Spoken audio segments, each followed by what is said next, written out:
Olá pessoal, eu sou Alberto Delisla e hoje vamos analisar as características psicológicas e filosóficas de um cara que gosta de chamar os outros de inseto, que é baixinho e que sempre brada com orgulho seu título de Príncipe dos Saiyajins. Vamos falar de Vegeta.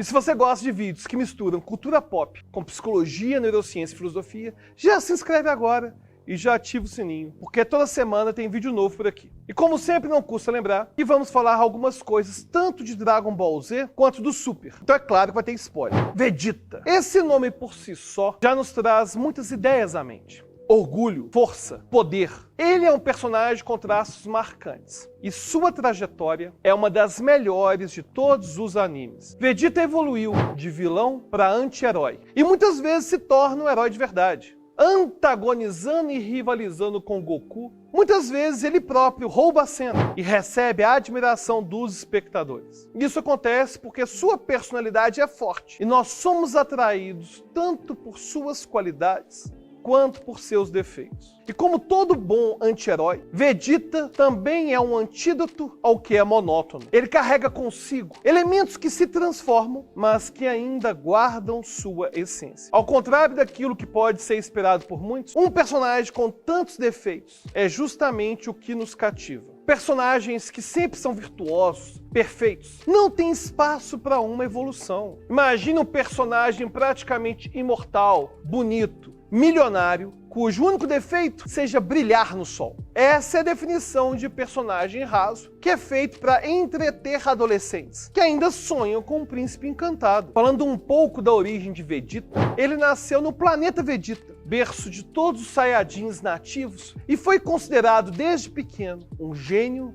e um guerreiro de elite. E além de tudo, era o príncipe do planeta. Essas características, alinhadas com a maneira espartana de vida dos Saiyajins, já explicam parte da sua natureza. Já mais velho, Vegeta vem à Terra em busca das famosas esferas do dragão, disposto a enfrentar e a matar quem quer que fique em seu caminho. E é claro que uma das primeiras pessoas a entrar em seu caminho foi justamente Goku, que Vegeta considerava indigno e inferior. No entanto, depois de uma luta acirrada e com a ajuda de Kuririn e Gohan, Goku vence Vegeta, que tem seu orgulho ferido. Seu objetivo com as esferas do dragão era obter a imortalidade para derrotar Frieza, que descobrimos ser o verdadeiro destruidor do planeta original dos Saiyajins. E com a chegada de Frieza à Terra, Vegeta acaba se alinhando com os heróis terráqueos. E aí começa a sua jornada de transformação, que pode ser entendida através do conceito dos mecanismos de defesa. Apesar de terem surgido lá na psicanálise, os mecanismos de defesa são estudados e aplicados hoje em diferentes áreas da psicologia. E de maneira geral, um mecanismo de defesa pode ser definido como uma resposta inconsciente para diminuir o estresse ou a ansiedade da mente quando confrontada com situações potencialmente danosas. É importante entender que eles não são por si só bons ou ruins, são apenas ferramentas naturais da psique humana que servem como estratégias que podem manipular, negar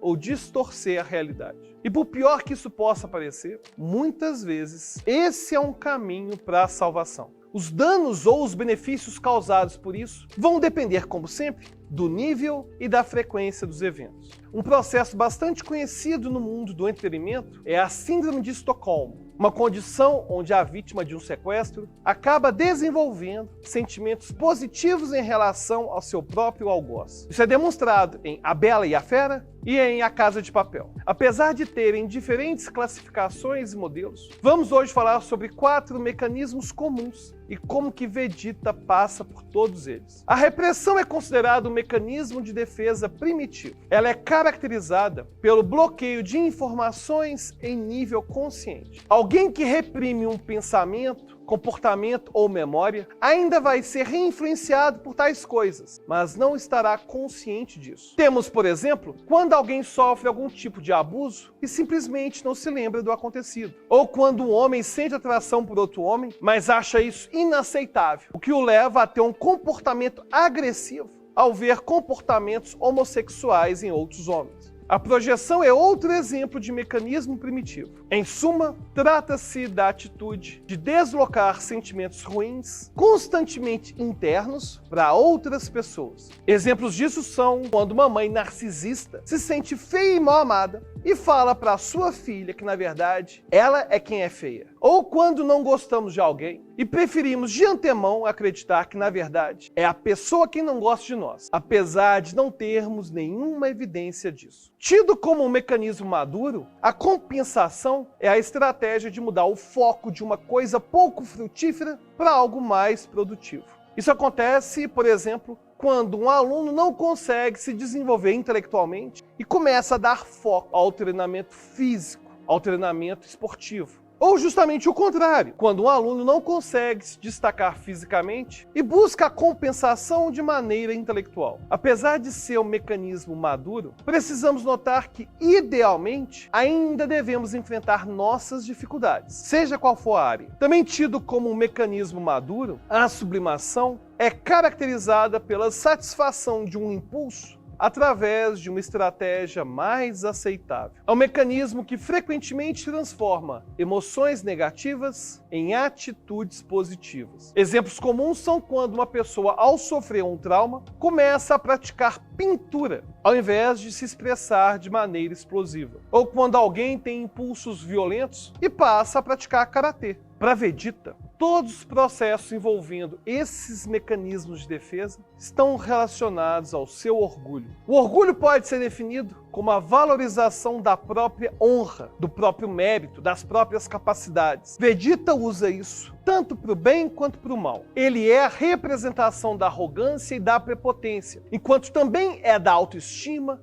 amor próprio e da superação de seus limites. Quando criança, Vegeta vê seu pai sendo subjugado por Beerus, que pisa em sua cabeça e faz exigências. Ali, Vegeta vê sua tão estimada raça sendo humilhada, desprezada. Seu título de príncipe não vale nada face ao Deus da destruição. No entanto, essa memória parece ter sido reprimida e só é revivida muitos anos depois, na época de Dragon Ball Super, justamente quando Beerus o paralisa. Ver-se como inferior é algo inaceitável. O impacto causado por Beerus foi tão grande que a única maneira de lidar com isso foi enterrar a memória. Esse tipo de comportamento face aos traumas constantemente traz consequências comportamentais. Toda vez que reprimimos uma memória, é como se enterrássemos um lixo no terreno de nossa mente. Simplesmente não conseguimos encarar aquilo que nos faz mal. O lixo, apesar de não estar visível, continua influenciando o nosso ser. E com o tempo, nossas mentes começam a ser invadidas por ratos e baratas, que são os vícios, a autossabotagem, a ansiedade, o medo irracional e, finalmente, a violência. Como diferentes mecanismos de defesa podem atuar em conjunto ou de maneira alternada durante nossa vida, Vegeta aprendeu a odiar a fraqueza, porque odiava, na verdade, a sua própria fraqueza e a fraqueza de seu pai. Nós temos como objeto de ódio justamente aquelas coisas que nos são íntimas. Com isso, ele muitas vezes usa projeções. Note que enquanto a atitude de Goku é geralmente a de surpresa e até mesmo de diversão ao ver alguém mais forte que ele, Vegeta não desperdiça tempo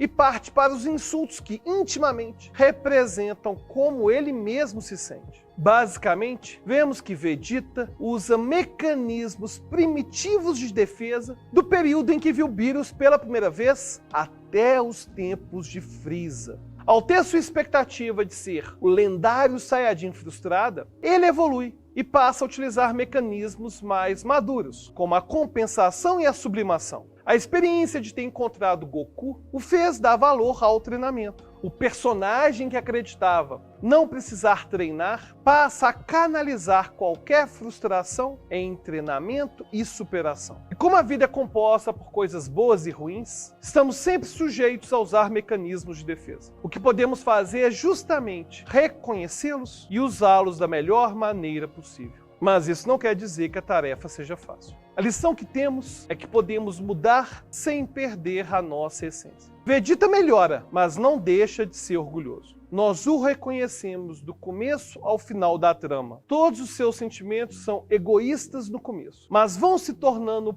pouco a pouco mais abrangentes. Seu orgulho se estende à sua família e aos seus amigos. Vegeta transforma o seu orgulho de uma arma mesquinha a uma arma poderosa de salvação. E a primeira grande demonstração disso é quando o Cell mata Trunks no futuro. Vegeta perde sua calma e ataca, mesmo sem ter qualquer chance de vitória. E mais tarde sacrifica-se para matar Buu. Aprendemos assim a nunca desistir e a sempre lutar, não importa o tamanho da adversidade. Aprendemos também que nossos maiores defeitos também podem ser nossas maiores qualidades. Já tinha parado para criar essa conexão entre o arco de Vegeta e a psicanálise? Reconhece alguns outros mecanismos de defesa na vida do Vegeta ou até mesmo na sua vida? Deixa aí no comentário e lembre-se, se você quiser ajudar a manter nosso canal vivo, participe da nossa campanha do Apoia-se. Ainda corremos o risco do nosso canal acabar. Se você não quer que nosso canal acabe, clique no link da descrição e escolha o plano mais compatível com você. E até a próxima.